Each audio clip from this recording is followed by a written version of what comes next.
push this?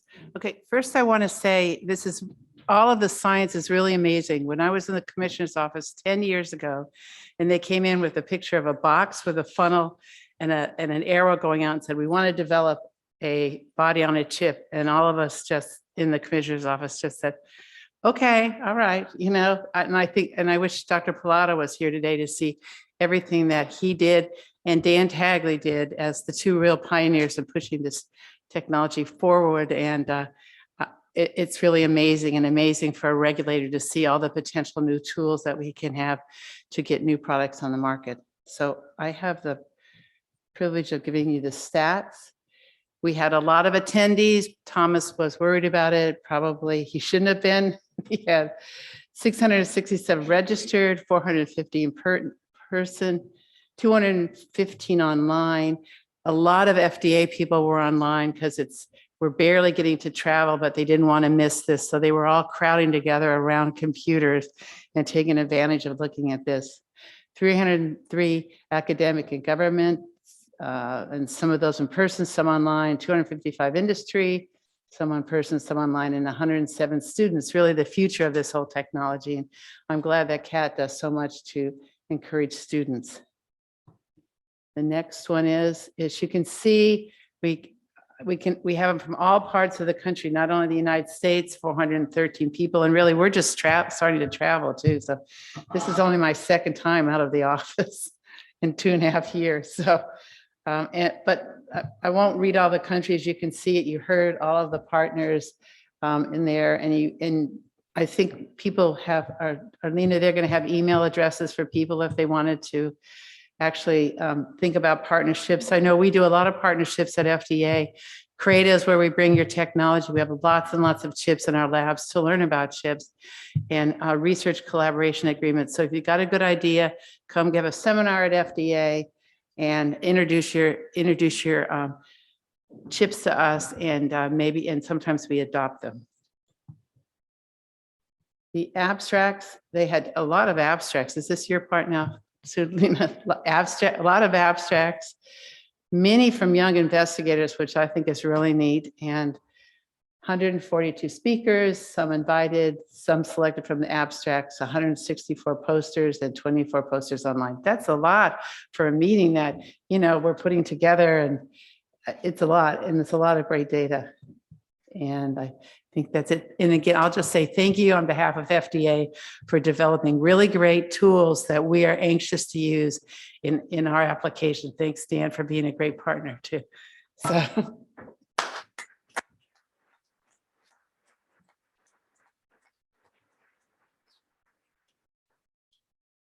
Okay, I have a privilege to announce our awardees of the best poster presentation, best oral presentations, and also, can I start slides? Yeah, first of all, before we go to that, I want to emphasize that we had some travel awards and travel grants, which we gave 22 domestic travel grants for students and postdocs and 13 international travel grants. And this was made possible by our grant, which we received from NCAT, but also Next Generation Humane Science Travel Award. And again, Best Poster and Oral Awards were also supported by NCAT. And I will call the names, and I will please ask people to stand up as you can get the round of applause. So first of all, I want to say that it was extremely competitive for the poster award because we had over 100 posters from young investigators. So it had 2 rounds of evaluation. First round was abstracts, which was judged by at least 3 judges, and then the second round was poster presentation, was judged by another 3 judges. So every presenter got at least 6 people judged their performance. So. And I will move forward to our third place of the grad student poster award, which is Daulet Alan Eldin from Johns Hopkins University.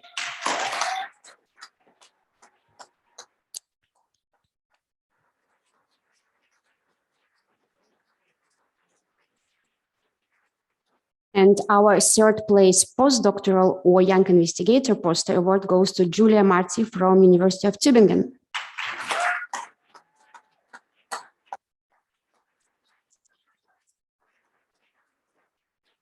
Our second place Best Poster Award from grad student goes to Emerali Salahi from Texas A&M.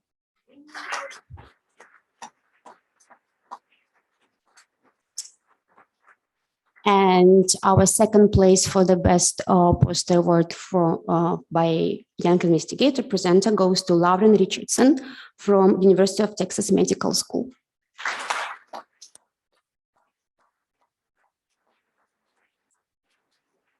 Okay, and now the first place. The first place for the Best Poster Award from grad student goes to Alan Kim from Johns Hopkins University.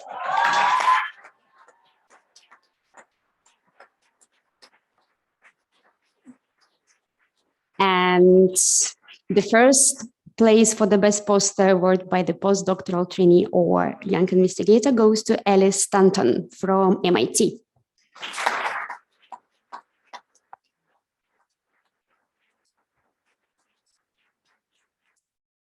Okay, so that was posters. We also judged our oral presentations by young investigators, early career scientists, and we had also postdoctoral trainings or early career scientists or PhD students. So I will start with third prize for the PhD oral talk, which goes to Ellen Ken from MIT.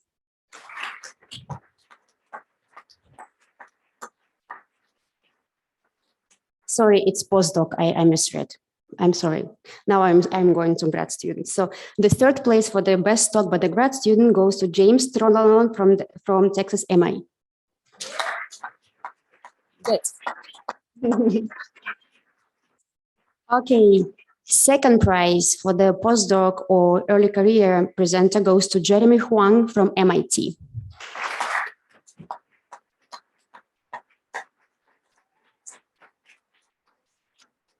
And the second prize by grad student goes to Raphael Yaga Madior, University of Paris.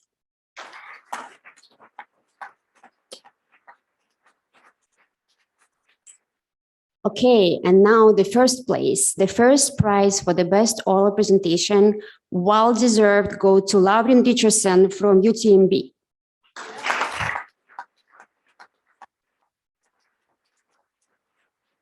And the very well-deserved first prize for the best oral presentation by grad student goes to Devin Meyer from Johns Hopkins.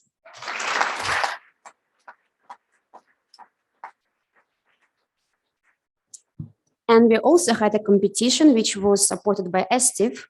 And ESTIF is European Society of Toxicology in Vitro. And there was an application process they were looking for researchers who are working in vitro toxicology and in silico methods to promote the field. And they also awarded 2 posters and 1 oral presentation. So ESTIF Best Poster Award for PhD candidate goes to Erika Ferrari from Politecnico di Milano, Italy. And Best Postdoctoral Poster Presentation Award goes to the same institution, Roberta Visone.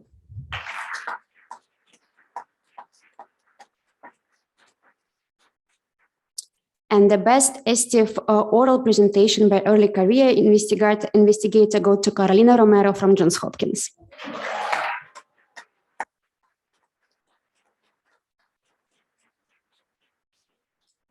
So with that, I will conclude our awardee ceremony session, and we will move to announcement of our global society, MPS.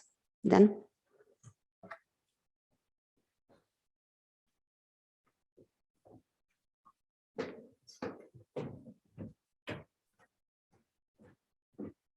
All right, can I have the slides, please? I think you've heard through the global panel or probably throughout the meeting mentions of a professional society. So it is a great privilege to announce the formation of the International MPS Microphysiological System Society. You have the website there. Come and visit. It's not active yet, but hopefully soon. And let's use this as a forum to exchange ideas. Let's continue the collaboration. And perhaps we could also set up discussion forums, focus topic groups, and things like that through the symposium. Through the society. And then, so one of the things that the committee decided in terms of what to be all-inclusive in trying to define what microphysiological systems are, and so this is sort of like a word cloud that would encompass pretty much, I think, everything that people are doing in this organization or in this conference. The Society's vision is to accelerate the use of MPS to improve health, welfare, and the environment. Our mission, as you saw from the tagline of this conference, is to connect, exchange, and educate. And so I hope that the connection, the exchange of information, and the education will continue beyond this conference, and it will hopefully will build up to the next conference next year.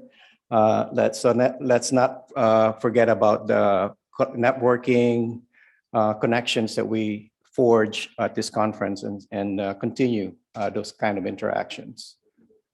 The core values of the Society would be excellence and integrity, certainly shown by tremendous scientific progress and just the science, just overall quality of the science presented. Diversity, equity, and inclusion. You heard last night from the reception, even from the host group, the New Orleans Chamber of Commerce, that it was so impressed with the number of women, number of people of diverse background being represented in this conference. So let's continue on that track. Innovation and impact is certainly another core value. Respect and accountability, connection and collaboration. And connection and collaboration, as you already saw and experienced, can happen also in very fun environment. So let's not just be scientific geeks. Let's have fun doing science. And education and career. I mean, the training is certainly an important focus, not only of the conference, but certainly I think it should be perpetuated by the Society. And of course, professional and career development should also be a core value with that. In terms of the structure, this is sort of like the proposed structure of the Society. There will be a governing board. There will be regional chapters. And right now within the regional chapters, we have Europe, Americas, Asia, and the Pacific region, including Australia. And then, of course, there are going to be interest groups.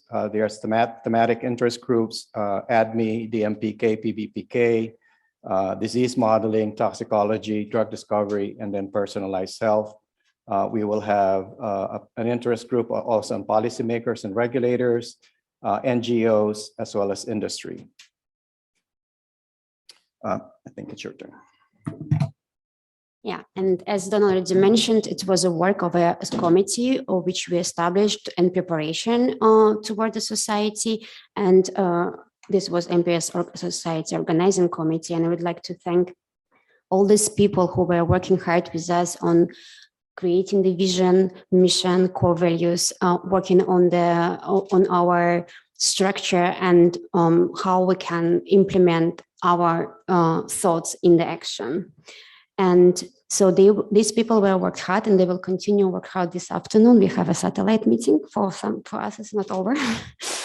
And so this committee proposed members for board of trustees, which was then elected by our steering group, which represents 52 organizations. So we are now finalizing the board of trustees, which will then, from this meeting, will take over from the organizing committee and will work the next year to come on bylaws for the Society, registration for the Society. It's a lot of bureaucratic work around the Society to kick off that. And then the board of trustees will be replaced by governor board, president-elect, and so on. And how it will be elected, we would like to have obviously members in our Society. And so this governor board will be elected by the members. And we would like to invite all of you online and in person to become a founding members of this Society today. And I would like to get a round of applause if you agree.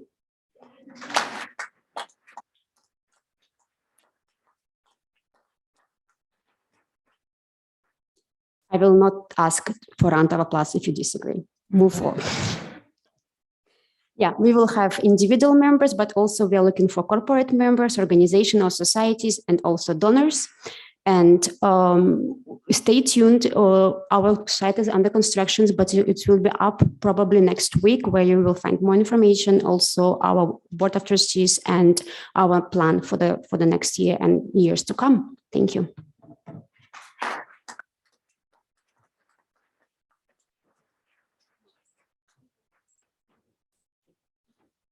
So good. We have a society, and you're all members. Isn't this great? Good. And the best thing is there's no fee yet.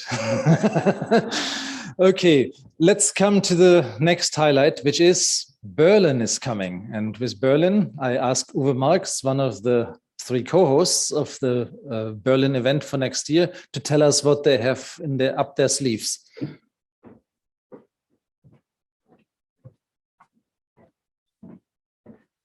Thank you very much.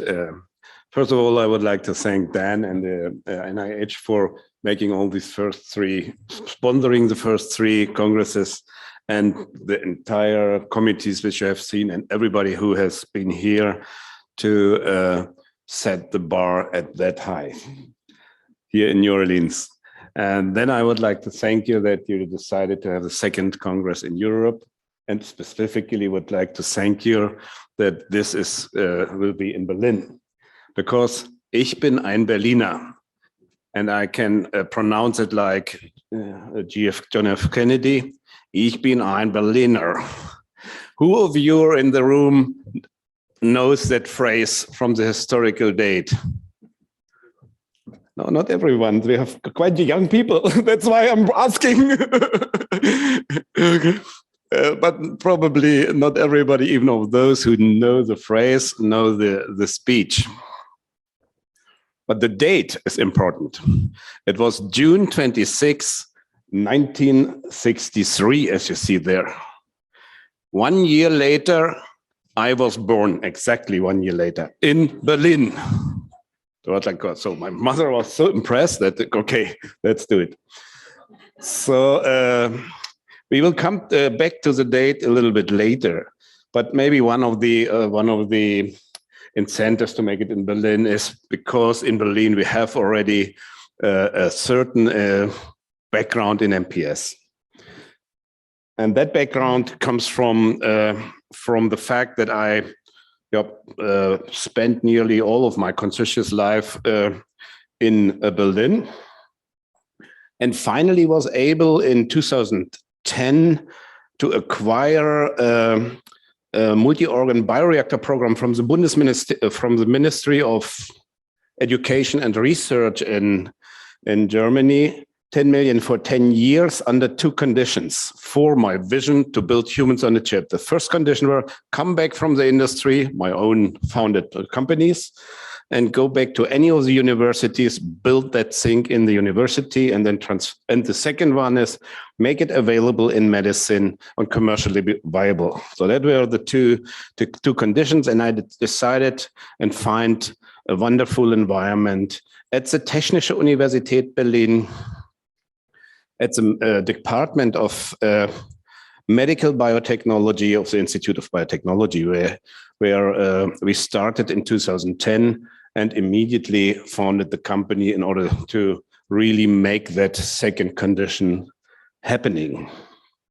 Now, since the 10 years of development, or in addition to the success which we have had in research and which we had in building the company and the business and the interrelationship and the society and all our workshops in Berlin, my successor, Professor Roland Lauster, the head of the medical biotechnology department, was able in parallel to team up with the Charité, with a professor in the Charité, and the Charité is one of the largest university medical centers in Europe.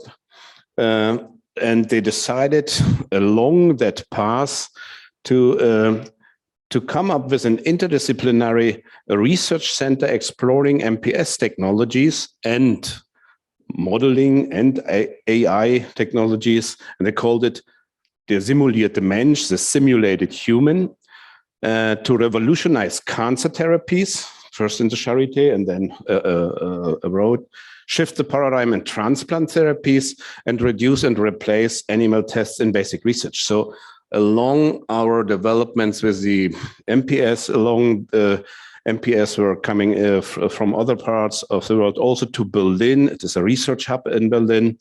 That decision was made by the city, sponsored also by the government, the German government, to build for 34 million this building here. And we really hope, and I hope you cross the fingers, that it is available for your visit at the Congress time. So that was maybe one of the incentives to take Berlin, but a much more, maybe even important incentive is obviously that Berlin is probably the only city which experienced for the last 100 years such a tremendous historical changes, with such a tremendous impact on what is happening with the citizens, that shaped our current next year city very much. And you might probably, or not all, but many remember that 100 years ago, we started in the 20s with the so-called Goldene Zwanziger, the golden 20s in Germany. So that was a period from 24 to 29 where we connected, where we exchanged, where we educated, and a prosperous life was running up in Berlin. And then for a while it became darker and darker and darker, including the Nazi era,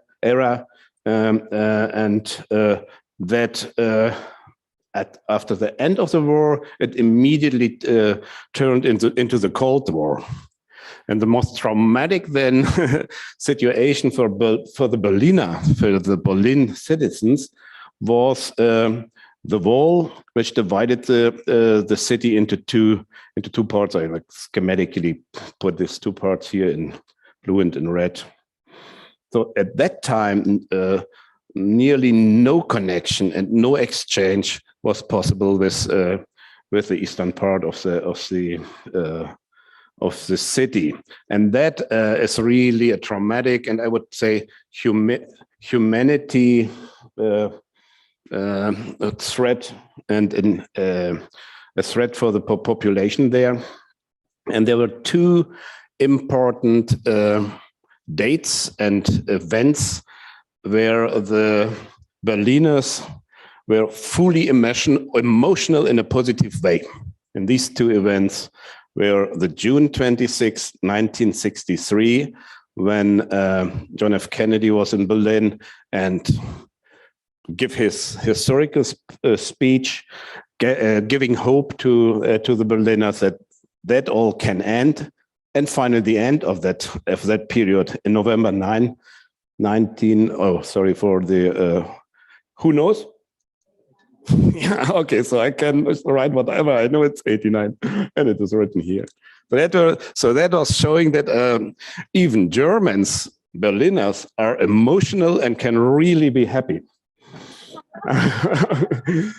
And with that situation, those of you who have been conscious at that time already and have been part of that thing, the golden age returned to Berlin, I think, to the country.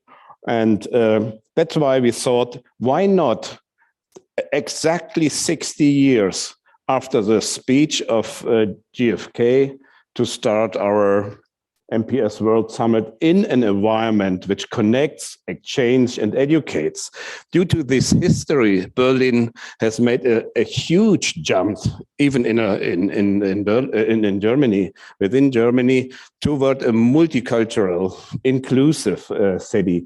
It is called Kleines New York, a small New York, and we do have a lot of signs of empathy. Now when the Ukrainian war starts, many of us had direct people at home and taking them. So we changed totally, and we have a wonderful city, and that is probably the more even important part of why Berlin would be the right selection for that second World Congress. And we have a small video here. If that works, you can see that you also can have fun in Berlin. Tell me all your secrets. Fill me in on your wildest moments. Colored trees, your yellow leaves move me. Dancing moves, your painted red shakes the room. When I get there, I'll let my feet roll. In your arms, I'll lose control. When I get there, I'll know the answer. Let me know when I get closer.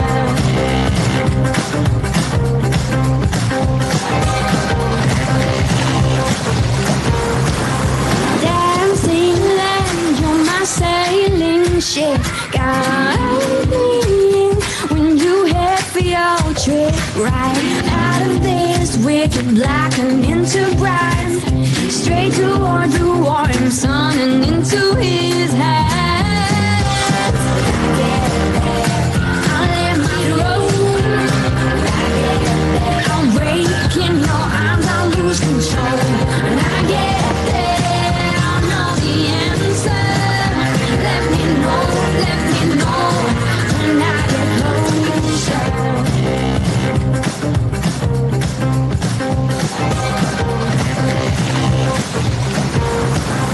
Dancing land, you're my sailing ship. Guide me when you head for your trip. Right out of this wicked black and into bright. Straight toward the warm sun and into his hands. I'll let my roll. I'll break in your arms, I'll lose control. When I get there, I'll know the answer. Let me know when I get closer. Okay, with that, you have a feeling that we have science there, we have a history there, and then we will be able to have fun, as you done already asked us to make sure. The next one I wanted to thank you, I call it the Berlin Preparation Group, which is working already like 5 months, I think, right? Somewhere about. We already fixed the venue. We found the best in Berlin venue right in the heart of Berlin, which is the Berlin Congress Center. It's the Alexanderplatz. What means heart of Berlin? This is a little bit about the venue. And here you see it is just on the Alexanderplatz with the television tower here, right there. And who knows Berlin knows that this is our city hall area right in walking distance. It is a nice place with a lot of different kinds of hotels being around to accommodate. And we think that this was a very first step to secure a right environment for that our next summit. So with that, I would like to invite you to become in the next year, at least for 1 week, a Berliner. Me and my co-chairs, Marcel Leist, sorry for that. How can I go back? Marcel Leist, sorry. Somebody from the University of Constance is representing CAT Europe, and Peter is here already. Peter Loske from University of Tübingen, who is the European representing the European Organ on Chip Society, which joined the effort. And that is the idea which we hope will then later, when the summit is coming back to other countries than US, will also get it as a message to the other countries, try to combine the geographical local activities with that international World Congress and make it better and better. Also, the bar is high. And if we are able now, so we will meet you with the best ever German empathy and enthusiasm you can have. I mentioned the two dates where we were empathic and and happy. And if we can do that, I don't know whether you guys can help me.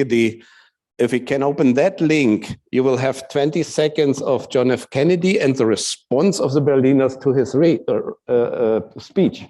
And that will be our attitude 26th of June next year, 60 years after our fathers and mothers had that attitude. But I'm not sure whether we can really jump in. Otherwise, you go, how many chance? Any chance? Okay, yeah. Keep talking. Okay. So I will, okay, I hope that all of you will be there. I hope that the sponsors which have been this year will repeat their engagement and that we find much more All people. free men, wherever they may live, are citizens of Berlin. And therefore, as a free man, I take pride in the words, Ich bin ein Berliner. This is our attitude next year.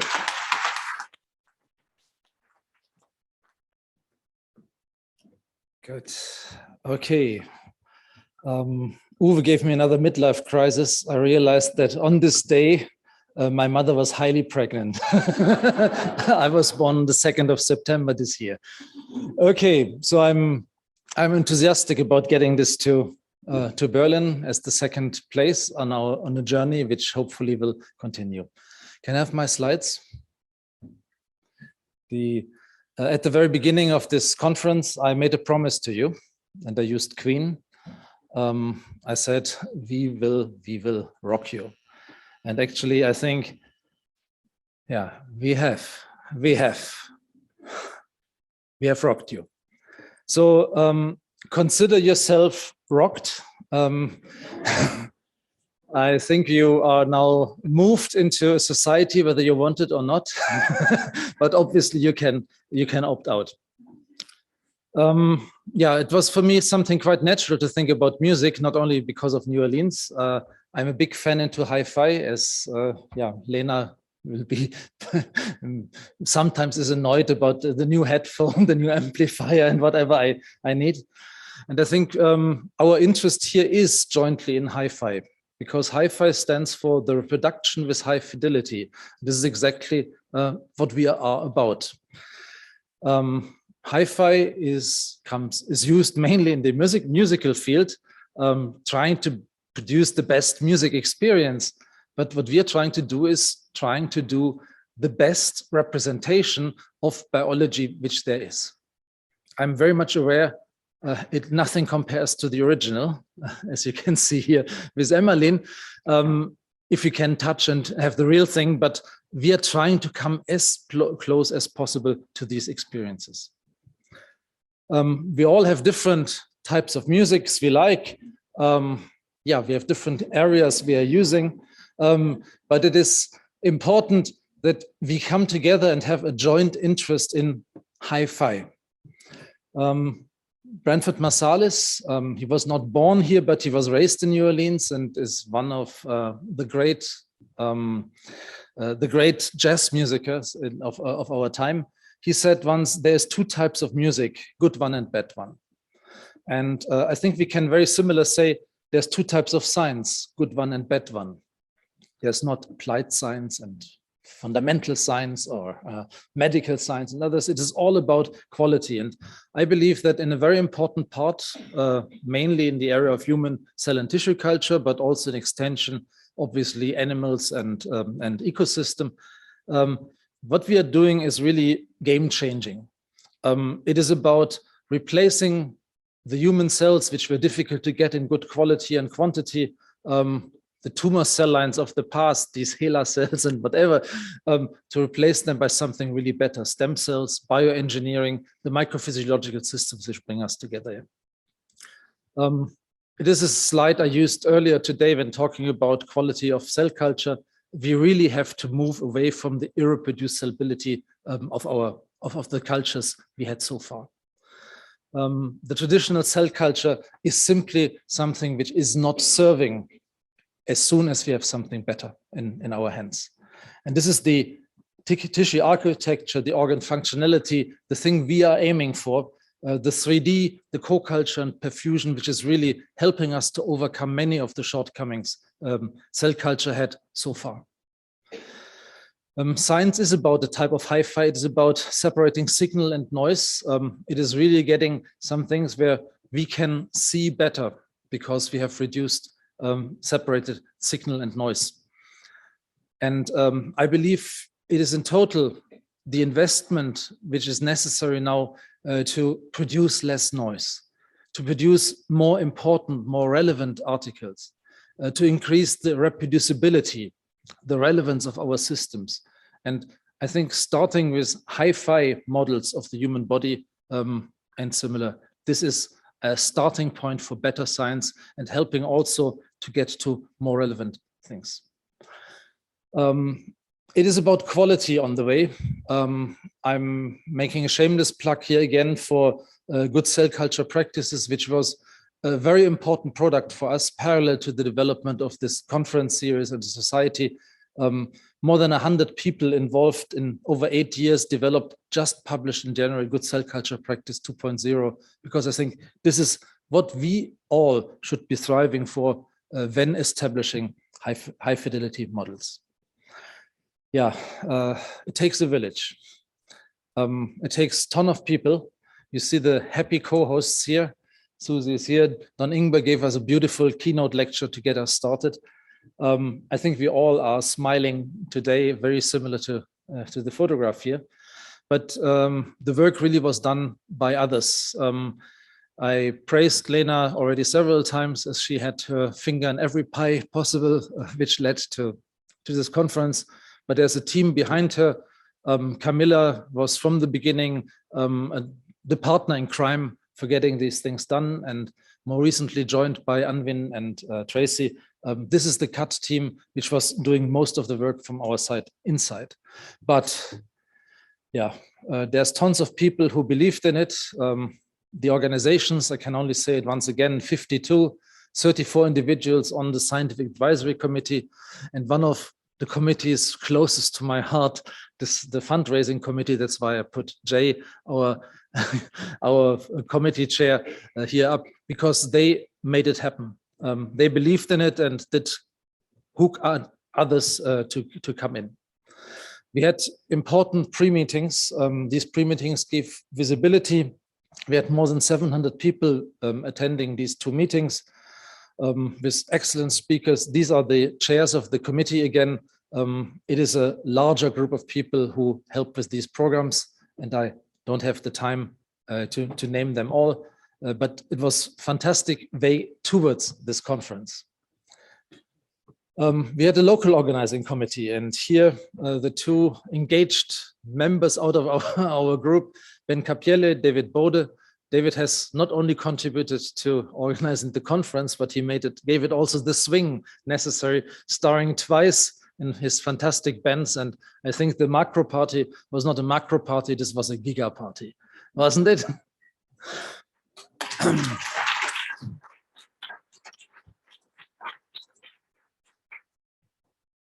So there was a committee behind getting this all done, who composed the program. And again, here, Lena, who chaired the committee, but also Magdalena and many others were involved in getting this committee to produce the program as it is. And all of our events here were grassroots, in the sense that everything was done bottom up. There was nobody saying, we have to go into this direction. It came out of proposals of the membership in the various committees. Everybody contributed. Everybody has ownership to the overall result. And I hope that we can keep this spirit of working together. And I think a lot of the enthusiasm and the heart blood which was spent, you feel in so many aspects, comes from this. Unavoidably, some things will not work perfect if so many cooks are in the kitchen. But I think we managed with very, very few flaws. And I'm very proud and I'm so thankful for at least 100 people who were involved in getting us where we are now at the end of this conference. Yeah, and those who came and lived it, you saw the statistics. We are shy of 700 being involved in this conference, but we will make our content also available after a certain period, also freely available, so that anybody can follow up what was said here. Already now we had some 200 people listening in to the live stream, among them 65 from FDA, yeah, which I found really remarkable. So you were heard. And these people will have prime access to our recordings, but we will, as I said, make the recordings available at some point freely, that anybody from whatever part in the world can actually access them. So thanks for coming here and living with us 4 exciting days here in New Orleans. Yeah, and then there were those who paid for it. I think they deserve an extra round of applause because they believed in this product and they made it happen. Yeah.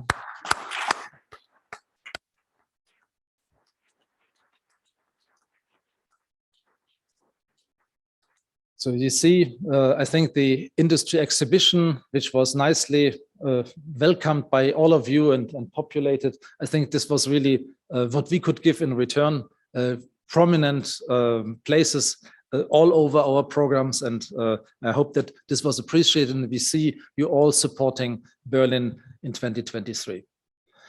This is my last slide. You see, Berlin is waiting for us. After I photoshopped this a little bit, the 2023 in Berlin, I promise you will be another exciting party. It will have a different touch, as it has to have. I'm a German, so I'm trying to bring all my empathy. Uwe, you can count on this. It will be the next step for our series of conferences. I'm excited that with the society we just created and which will be formally implemented in Berlin, we also have a sustainable strategy how this conference series will be let free, because we plan to spin this off. This will not be a cut event for all time. It is meant to be handed over after the first 3 years, which we want to help as a midwife to get this organized. So IMPS, the conference, the society, is going to be the organizer then for the future meetings. And I'm looking very much forward that we do this in the same spirit of exchanging, connecting, and educating each other. Thank you very much and see you in Berlin.